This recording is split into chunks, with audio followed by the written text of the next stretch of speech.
هزم وجورنا بمصابنا بالحسن لو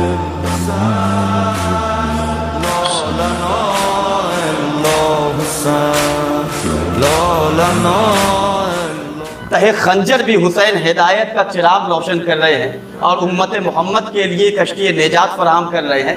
یہ فاطمہ زہرا کے لخت جگر کا کمال ہے. امام حسین نے کیا کہا کہ اگر تم چاہتے ہو کہ تم زندگی کو بندگی کے ساتھ گزارنا چاہو تو پھر اس اللہ پر توکل کرو کہ جو اللہ ہمارا اللہ ہے. جملہ میں نے صرف کیا ہے. اس اللہ کی بندگی میں اپنی زندگی کو صرف کر دو کہ جو اللہ ہے، جو پروردگار ہے. ساری دنیا تمہاری مخالفت کرے، ساری دنیا تم سے منہ موڑ لے، لیکن اگر تمہیں یقین کامل ہے کہ میں جس راستے پہ ہوں یہ راستہ اللہ والا راستہ ہے. تو علی اکبر سے امام حسین نے پوچھا تھا نا جب کربلا کی طرف رواں ہوئے تو کہا کہ اب ہم اس مقام پہ جانے والے ہیں کہ جہاں پہ ظلم و بربریت کا خنجر ہمارے انتظار ہماری طاق میں ہے. علی اکبر نے ایک جو سوال کیا، بابا کیا ہم حق پر ہیں؟ امام حسین نے کہا بیٹا اگر ہم حق پر نہیں ہوں گے تو کون حق پر ہوگا.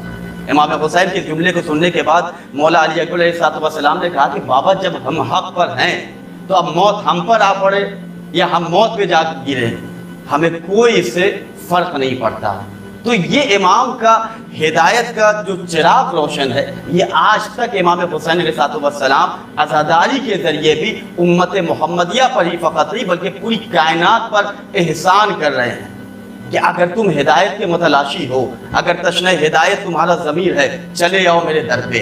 مہدی نظمی نے بہت پہلے کہا تھا در حسین پہ ملتے ہر خیال کے لوگ، یہ اتحاد کا مرکز ہے آدمی کے لیے.